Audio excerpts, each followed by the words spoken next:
you. Just like to mention, we have two guests in our audience tonight. Our esteemed former colleague, Mr. Assemblyman Bepan, our current Assemblyman. Thanks for coming. And our former Assemblyman, Mr. Pat Manning, which is our Economic Development Director. Thanks for coming out. So, tonight I don't have any announcements. Usually I save them for our voting meeting. But we do have some things going on in Hillside Lake. Would the town engineer like to explain to the public what's going on in case you see people out and about? Yes, so if you recall, about a year ago, we received a grant to improve the culvert that crosses Hillside Lake Road. The intent is to try to get the dam classification reduced so that we're not under, such burden to, rebuild the dam to the code of DEC if we can get the classification reduced. So that's the goal that we're hoping to achieve. But, a lot of analysis has to happen to get there. We've just started that, but the people do see surveyors out there starting to survey to prepare the plans, and that's what they see going on out there. So it's to replace and upgrade that culvert. What was done about a year or so ago was just like an emergency fix done by the county. That was a temporary fix then? Yes. Excellent. Well, nice to get those grants approved. Yes. About $1 million, right? 950-ish. Yeah. 960. Excellent. Thank you to our New York State partners for that. So tonight we have two items on for discussion. One is to discuss short-term rentals or Airbnbs. This has been a long time coming. We discussed this several years ago. We've had several issues throughout town, different areas of town. I've had many complaints about certain Airbnb rentals, some certain homes. And perhaps it's time that the town board took some action and perhaps will adopt a law. That's won't happen now or anywhere quickly, but we will discuss it, and then the next steps would be to set a public hearing and then to for the public to come and weigh in, and then to see what the draft law says, and we go from there. But way before that, our discussion with the town board, I've been discussing this also with our mayors in Dutchess County Mayors and Supervisors Association, and all towns and villages, even the cities in the county, are having a lot of issues with this. What they can do, what they can't do, and also how the residents feel about it. Obviously, people don't like to see them next to their homes because there's a lot of traffic, there's garbage, there's all a slew of reasons why they don't want them. I have provided the town board with the short-term rental laws for several towns: Village of Rhinebeck, Town of Milan, City of Beacon, Town of Clinton. We share and collaborate with each other in the Mayors and Supervisors Association. So this is just a framework to get an idea of what they offer. But really, I want to know what the town board thinks about this. What do you feel? What have you heard from the public? What do they say positive and negative about this Airbnb, short-term rentals? And we would have to really think of a law that is going to benefit those who want to do this and also protect our current residents. So would the town attorney give us a little overview of what potentially, how can I say it, what our parameters maybe are, or what other communities have been doing? Sure. Well, in the town board members' folders tonight are ordinances that were gathered from the Village of Rhinebeck, Town of Milan, City of Beacon, and the Town of Clinton, which obviously are communities that were confronted with this earlier on. But basically, I also met with our town planner and building department. We had discussion about it. So some of the issues that I think the board has to wrestle with is, right now, I think there's, about 42 or 46, I don't remember within the town of East Fishkill that are unregulated operations, so that this regulation would bring some control to these to lessen. We've gotten complaints about residents in the area, rightfully so, because sometimes it's overloaded, the house. There are too many people. So that's obviously one thing. Another thing we've discussed internally is perhaps the board has to consider, should it be in all zoning districts of the town, or should it be limited? In other words, we have an R1 zone zone, which is 1 acre, R2, R3, should be limited solely to larger parcels to give more room, more space. Also, a permit process that would identify that a property was going to be utilized as for this use, and that perhaps there be some sort of a need to come in before the planning board or something like that on a one-night type thing, but the neighbors would be aware, they could make concerns aware, made known to the planning board. If they're granted the permit, then there would be certain requirements attached to that. I think the most important one that I believe the police will be supportive of is that if the police get called to an unruly home and it's an Airbnb, first of all, they'll know it's an Airbnb because it's registered. There will have to be there would be a requirement that the property owner has a local person that can respond within 30 minutes or some reasonable time from the call from the police to come to the site. Because one of the homes that we had trouble with rentals, the owner actually is a New York City resident, and we were unable to, in the middle of the night, and that's usually when these things happen. Of course. There was no way to reach them, so that would be an important requirement. Also, if it's going to go forward, there would be a requirement for an annual permit that would allow a fire inspection of the property so that the town's fire inspector would be able to access the property, make sure, you know, the smoke alarms are working, et cetera, because in a home that's strange territory to somebody, those are more important than when you know where all the exits are, et cetera, maybe exit plans. And also, there would have to be a commitment for refuge collection, because we found in another area of the town, the residents, the renters would be there, they would just throw the trash in bags, and the bags laid in the street for several days before the regular garbage pickup day. And so things like that that get into the quality of life. Also, we have to have you discuss, even though a home may be, say, in an R3 district, which means they have to have more than 3 acres, some of those areas, the homes are clustered together, and they have minimal side yards. So in an R3, I believe the minimum side yard is 30 feet from the property line. So theoretically, you could have homes 60 feet apart. So we might want to give consideration that if you're going to use your home as an Airbnb, that there has to be a greater setback than what's usually required in a district. So, you know, obviously this is going to remove some homes from being able to be used for it, but it helps to protect the quality of life of the residents. So those are the major things that I think the board has to discuss and give us some guidance on, and then we can prepare a law for your consideration and for public review. And also, I believe the health department issue has to be addressed. Most ordinances put a limit as to the maximum number of people that can be in the house, and that's usually based on the bedroom count, which regulates and keeps the septic in compliance with the various codes and the usages. The only other thing I was going to talk Shared about, driveway. Consideration, well, shared driveway. Yeah. You want to go ahead on the shared? Yeah, so with the other factor, one problem we had in the town was the home that was being rented was at the end of a shared driveway. So a shared driveway is a private driveway, but multiple homes use it to access it. And so it's usually not, you know, it's not built as a town road. It's for residents, normal number of cars in and out.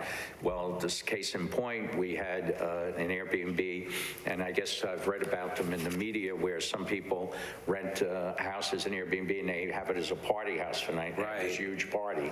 And the one we were blessed with happened to be at the end of a private driveway.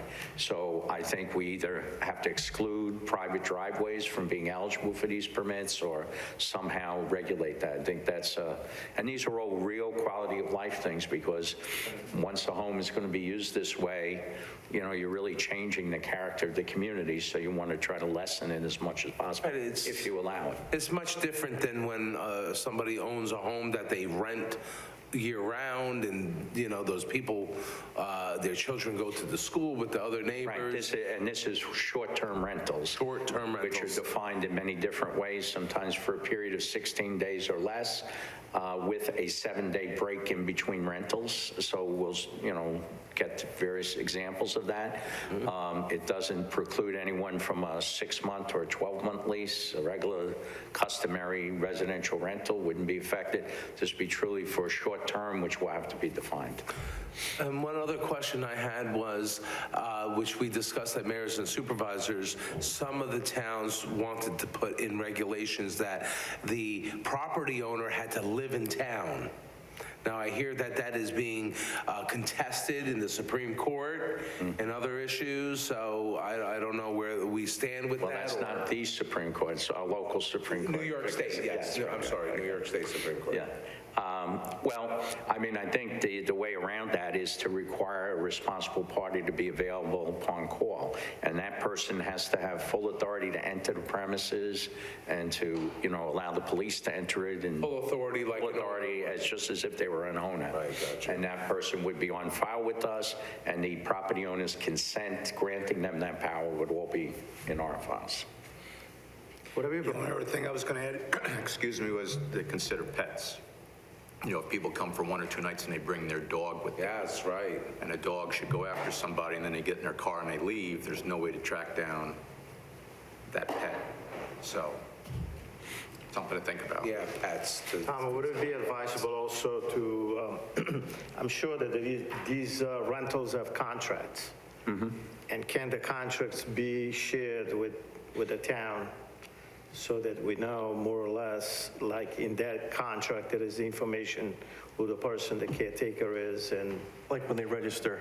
When they register with us, they'll be giving us all that. And whenever they decide to do these rentals, to make sure that the town is aware that there is a renter for whatever, so that we could share that information with our local police department, so they Right. don't go there and they don't know what they're dealing with. Sure.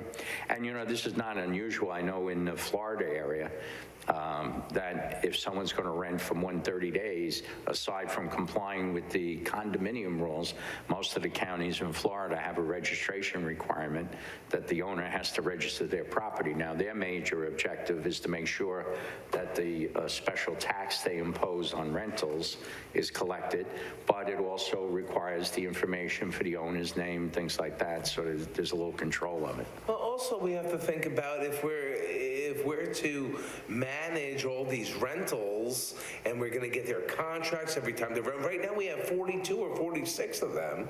I can't dedicate one of our employees just to be looking at these contracts and keeping track of this. So the town taxpayer shouldn't be on the hook for this. I don't. Oh, it should be like pretty much like a form that they have to fill Yeah, out. but somebody's got to get the form and keep information and Right, when and they apply track for their it. permit. It's a full-time job. When they apply for the permit, they would have to pay a fee, and that permit is going to require proof of all the things that are required.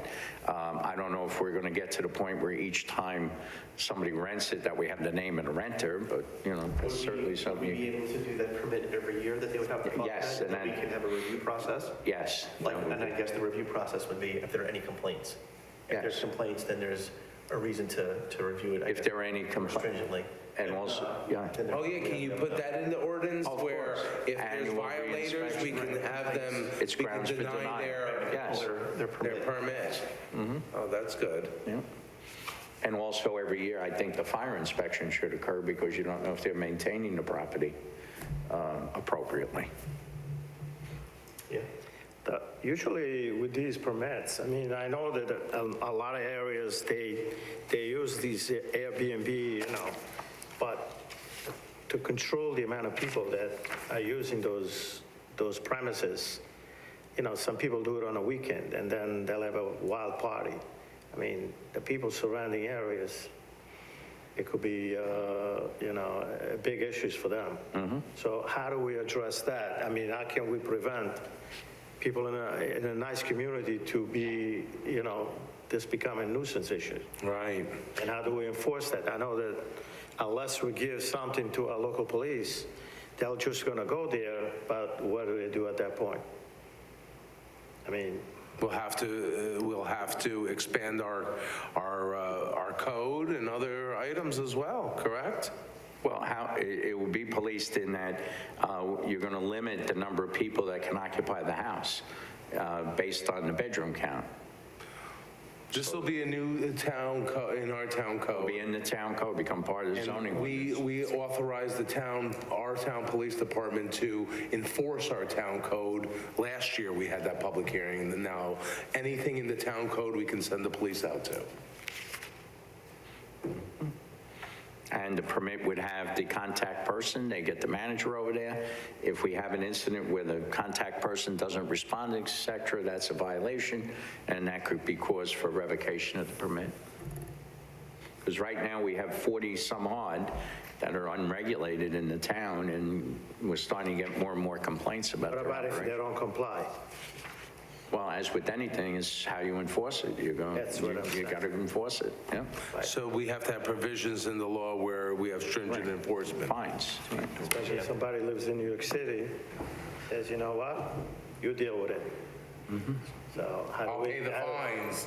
They don't care. They'll just pay the fines. Then what? How do we we make pull them their permit. comply? We don't- Well, you could revoke the permit. After so many offenses, you could revoke the permit, and then just the mere rental of the place would become a violation. You know, right, like you said, quality of life. I mean, as much as I love wild and great parties, we don't want any wild and great parties.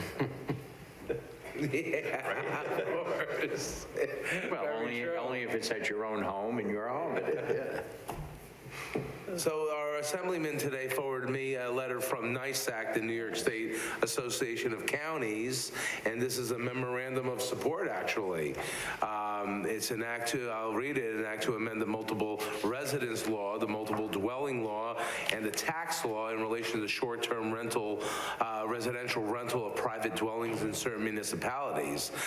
New York State Association of Counties has reviewed the above-mentioned referenced legislation and supports the enactment of this bill into law. Counties and municipalities across the state have seen significant increases in the use of short-term housing. This legislation will create statewide guidance and regulation on short-term rentals, including a general registry, and allow for the collection of local and state sales tax. Both the information contained within the registry and sales tax revenue will assist counties and municipalities with determining the economic impact of these rentals and how they are impacting the housing supply. The tax collection provisions included in this legislation would apply to short-term rentals statewide, regardless of whether municipalities have their own registration systems. This will level the playing field with the traditional hotel industry and provide municipalities in the county with revenues that can be reinvested in the community to support tourism, local initiatives, and the policy priorities of that community. So one thing I don't understand is, how does this level the playing field of a traditional hotel industry? For the payment of the room tax. To say this, they're talking about, So they only care about collecting the tax for themselves. That's their intent. That's all they care about. They don't care that we have to deal with all well, these and different... the give is they're going to create a registry so that, you'll know there are 46 in your town. Right. So that's- But we don't share in the tax revenue. No, of course not. So we have to do the enforcement, we have to do the administration work, and we don't get anything for it. And we have to send our police there just in case there are complaints. This is a wonderful, wonderful law that they And passed. with all due respect to the state, they created a registry several years ago for houses that were in foreclosure, because we're confronted with that issue, that the banks are taking 2-3 years to go through the foreclosure process, and the homes become derelict properties, and it's very unresponsive when we get complaints and we go after the owners. So between 3 or 4 years ago, the state created a registry that required the banks that were foreclosing to list the properties with the contact person, and all the communities were supposed to be able to access that list. Well, it's fallen by the wayside that the banks haven't complied, number one, and number two, the Department of State set up this system that only the town supervisor would have a password to get into the system to access it, and he couldn't enable anyone else. What about my zoning administrator? What about the building So it department? really became a useless tool, but the registries you have to take with a little Well, this is such wonderful that we have our state assemblyman here to ask him what the heck is going on in Albany, sir. I wish I could tell you. This is, we all know New York State is very difficult to deal with, but this is something else. So what does the board feel? What do you feel, Councilman? There's so many layers of complexity here. You know, we're talking about a permit process for a part-time rental. I believe neighboring properties should have some input on that, because now you're talking about home values. You know, if you have this one party house that has, you know, a slide going into a pool and it's rented every weekend and there's parties every weekend, the neighbors should have some say in this.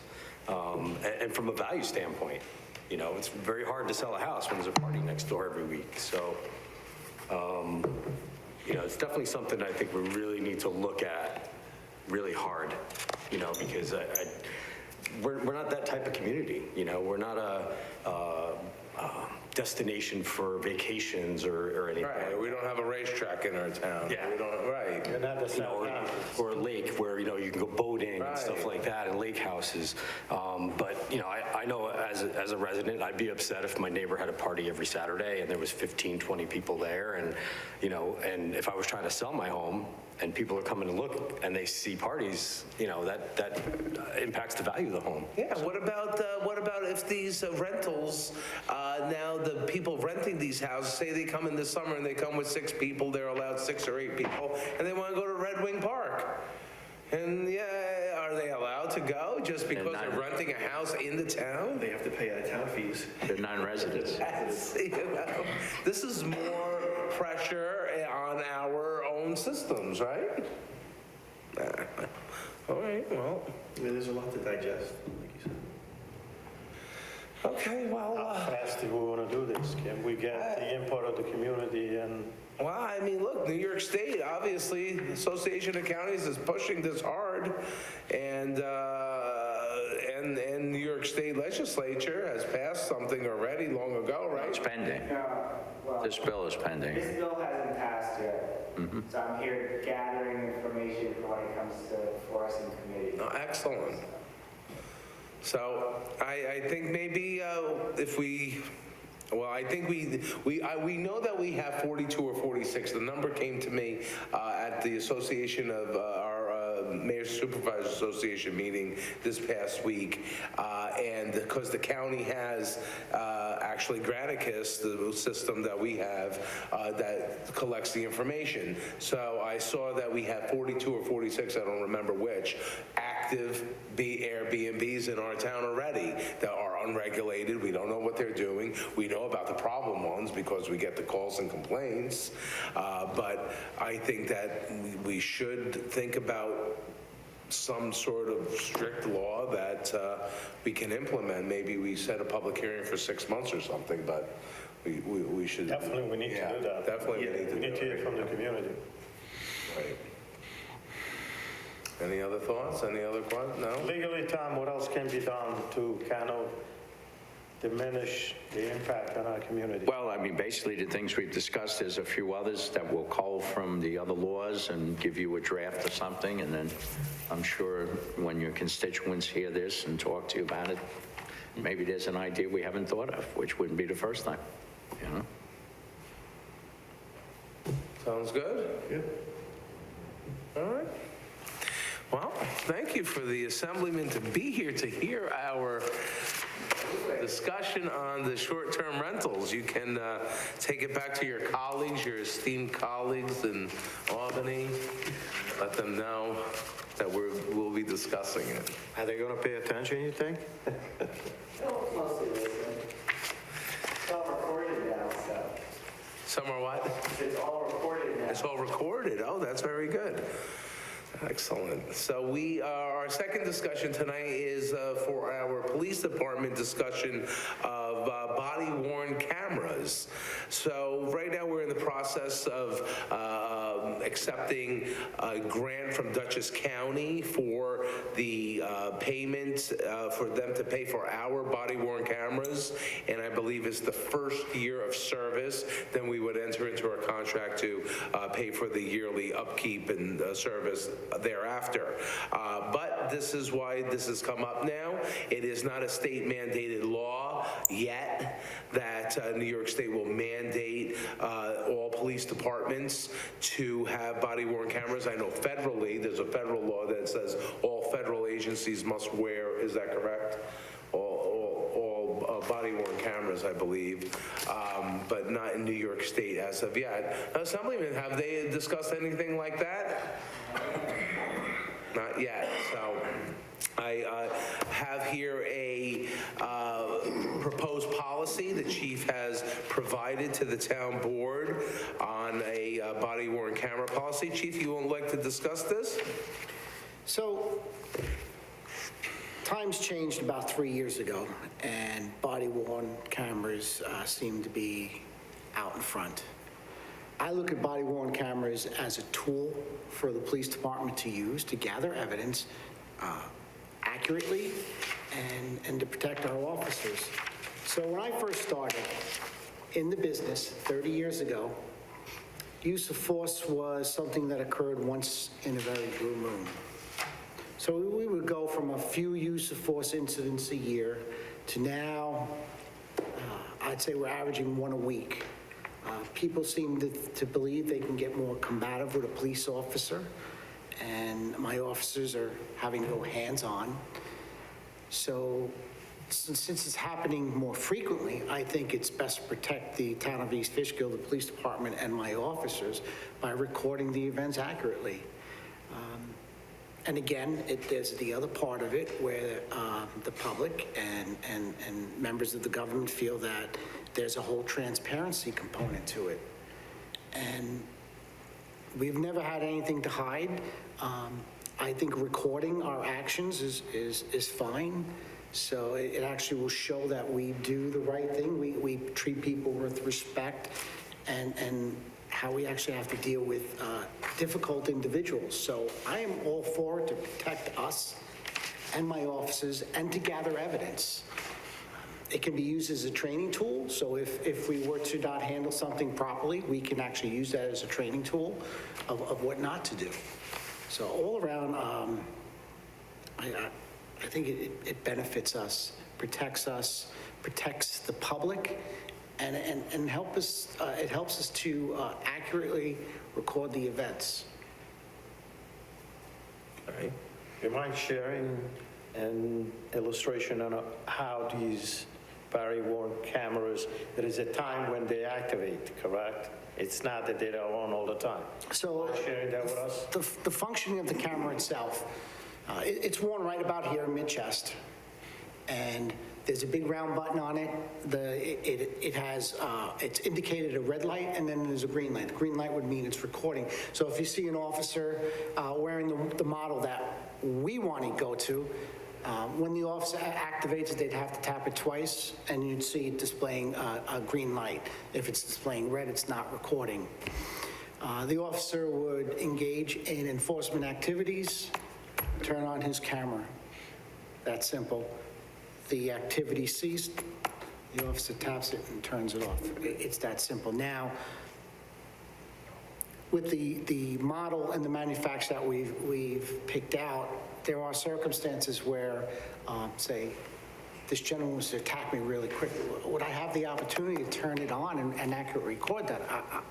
I would not. So we've put into the rules and regulations of this policy that if there is an incident where it's not practical for the officer to turn on, that they would have that ability. However, this equipment will actually turn on automatically if an officer was to draw their firearm.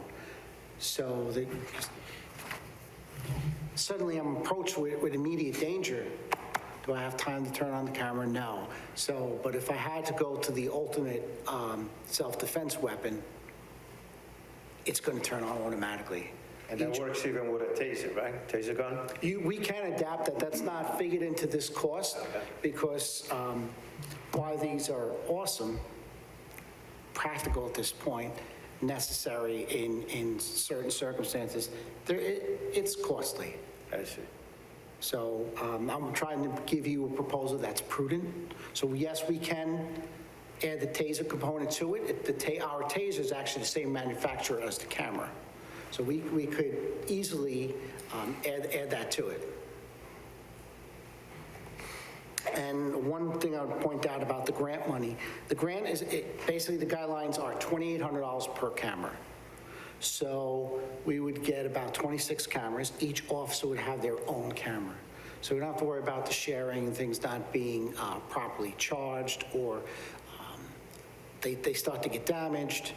There wouldn't be one available for the officer. So each patrol officer, an officer working in uniform, is going to wear the camera. And this contract that we have, every 2.5 years, the equipment would be replaced, the actual cameras themselves.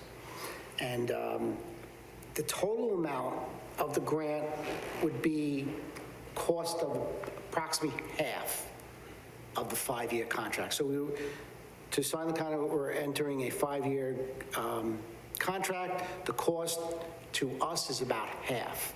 So it gets us a little bit further than the first year, because the amount that the county is awarding us for the program. So in 2.5 years, so that means in a 5-year contract, we're having 2 sets of cameras. So on the second set, we have to purchase. It's included it's included. It's covered by the grant. Correct. So it's not, And the contract you're referring to is the county, is a contract with Dutchess County, who has the contract with the vendor. That's right. we sign, the contract would be directly with the vendor. Right, but it will be paid Through for. Dutchess. The grant conditions are that this is the only manufacturer they want us to go to, which is I am happy about, because they are the best. They offer all those extra devices. And the other police agencies in the county are participating in this. Yes. Yes. Well, town of Fishkill. I can't speak for the town of Fishkill, but Yeah, they haven't engaged in this yet.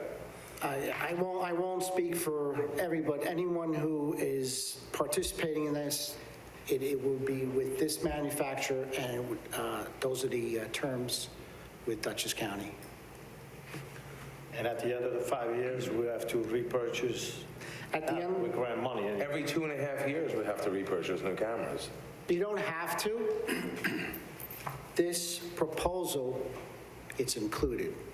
So after 5 years, we can see how it goes. We can leave that option out. Possibly, right? So we would have costs, and there's a yearly subscription fee as well, that we'd be on the hook then as well. Well, obviously, we're on the hook for half the cost of the 5 years' expenses. So that means if we need 2 sets of cameras, we're on the hook for 1 set of cameras. And whatever the fees are, the yearly maintenance fees, we're on the hook for half of that, right? So keeping it in round numbers to make it easy, it's about $150,000 for a 5-year contract. We're getting about half of that money through the Dutchess County grant. So 75, we're on the hook for. So you then figure after the 5 years, if we continue with the 2.5-year purchase of new cameras, we're on the hook for $150,000 every 5 years. Additional cost to our police department. That's definitely a possibility, where you can adjust the contract to Well, that's the cost. place it as you need it. That's the cost now, but it could also be about 175. Oh, yeah. Or 100, maybe or the cost of the cameras could go down. Well, you never know that, but, well, there is a cost for everything, but also the cost we haven't discussed is what our Police Benevolent Association is going to want for them to also wear these cameras. That is a cost. Have you had any discussions about that, Chief, at all? I didn't even know the other departments who are wearing were actually getting some kind of stipend for having this. But I think how I can't explain how it came about, but I found out about this after I started this program. So some departments, yeah, it's an additional cost on top of the actual equipment itself. Right. I know the city of Poughkeepsie, and I know granted it's the city of Poughkeepsie, they gave their officers a 5% stipend to wear the body camera. And this is the same type of camera? I don't know if it's the same camera, that I don't know, because I know that certain cameras have more work than others, as the chief has explained to me. This camera, when you take it off, you put it into the holder, it downloads all the information right away, so there isn't them logging everything in. Certain cameras, they have to actually it takes some time to do all that, so I But can not these cameras, the cameras? Not these cameras, right, chief? Simply just putting it on and then it goes, all the info goes up into the cloud? So this system here, there are many components to body-worn cameras. One of them is storage. So we're not buying service, and we're not hosting all that footage. It's going to be held up in the cloud through evidence.com. Our new software that we're going to works hand in hand so each footage has to be labeled. So if I do a car stop, we have to label it at the end of the shift. Takes a few minutes labeling each incident. So you would put a date and time and the complaint number on there. The software works hand in hand and does that for you. So, fortunately, this manufacturer is working hand in hand with the new software. So there's a lot of components to this being the right package. Okay.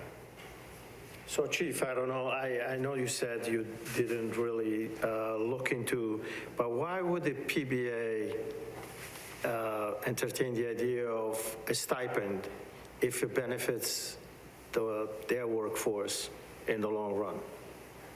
I couldn't tell you what the actual requirements are or the, what was it, the word you used today, PERB? Is that the right? Well, I guess what there's, under the laws for public employers, if you change or impact the employee, sometimes you have to have impact negotiations. If there's a change to the terms and conditions of their workday, their work product, and I guess sometimes that leads to additional compensation for work. So maybe that's the theory. I don't know. That's the only. So if you work in a private establishment, we You would got just cameras do it. around here. You would just So we do could it have somebody privately. object to the fact that they're working with a camera on at all times, Mm-hmm. and we have to supply a stipend to the workers in this town hall. I mean, on that way, It's as crazy as it seems, with the way the public employment laws we could are. open a can of worms over here. It can be an issue. So let me ask you this, though. What happens if New York State mandated all police agencies are to wear body-worn cameras? At that point, we wouldn't be subject to extra stipends for the officers to do something that's a mandated law. One would think not, but I have no faith that that would be the way it would come out. Oh. So we don't know. I think we would probably be back at the table for an impact, the impact being created by the state law. And then as a contractual matter, there would have to be a decision made, doesn't warrant additional compensation. Okay. Lots to consider. So if I could point one more thing out, we could buy our own equipment, one-time fee, and use it until it goes. This is why we are purchasing it. It's kind of like a lease, and at the end we can stay with it, or we can walk away from it and go to something else, buy our own equipment. Things might be a lot more expensive 5 years from now. Things might be a lot less expensive 5 years from now because it's common technology, that there's so much of it out there, and new technology, we'd get that one camera and we no longer store it in the cloud. So I don't know what technology will be 5 years from now,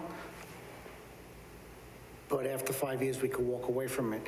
With this equipment and the grant, we can get into it without laying any money up front. And the money we would have to provide is still a lot less than if we would buy this equipment ourselves and store it on premises. Does the sheriff department, did they use it? They are using this exact They system. already started using it. They're just getting the equipment in. They're not using it, it's not up and running That's yet. fine. Active yet. Okay. And as But this far is as- what they're going through as well. And They're as part of far as the program. PBA, At least that's my understanding. I hate speaking for another police right, department. and as far as the PBA, did they have any issues over there that we know of? The issues would be, Financial, I'm talking about. I have no idea. Okay. Maybe we'll have to poll all the police Surrounding towns, agencies, right. yes. And I could do that through Mayors and Supervisors Association and ask them, just like I did to get all the PBA contracts. So. Any thoughts? Take it back that they look for stipends. This is a huge benefit for the police officers. It protects them. There was an incident in the city of Poughkeepsie a couple years ago where I believe a 15-year-old girl was body slammed. A fight after junior high school. There was probably 100 kids, 2 police officers. Police officer did body slam her. Social media posted from the mom, look what the police did. The body cam proved that she was going for his weapon and basically saved him because he would have been on administrative duty, right, riding a desk until he was cleared. The camera cleared him. So I just don't see where the stipend comes in play. You know, I think it's a benefit for them. It's no different than their gun on their holster. You know, it's a tool of the job. So I believe it's a plus to have a camera, but I don't agree with the additional cost on it. But that's just me. Councilman, any thoughts? I agree with Councilman Arco. Thank you, Chief, for the presentation, and a lot to think about. Yeah, a lot to think about, so. But we do have, the time is clicking away for us to accept the grant. That's why I What's the want, time frame on this? I believe May, we have to have a decision by May 1st. May 1st is the last date. Yes. So the end of next month. The only thing I would ask you to consider is how this system would capture something that would protect the town in any major event. So if someone was hurt, somebody, God forbid, my officer involved in shooting, it's going to be accurately captured and protect us financially in that aspect. Without a doubt, I think it's a good tool, like the councilman just mentioned before.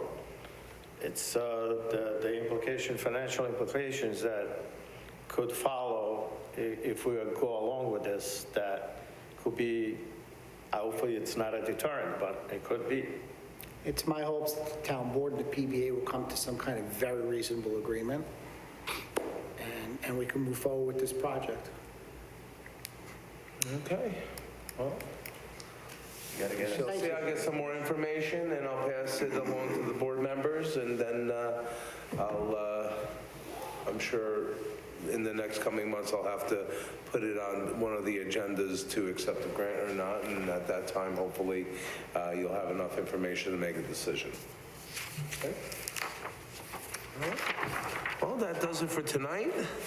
Our next town board meeting is March 23rd. That is our voting meeting. Do I have a motion to adjourn? Do I have a second? Second. All in favor, say aye. Aye. Opposed? Meeting adjourned. Thank you. Have a good night.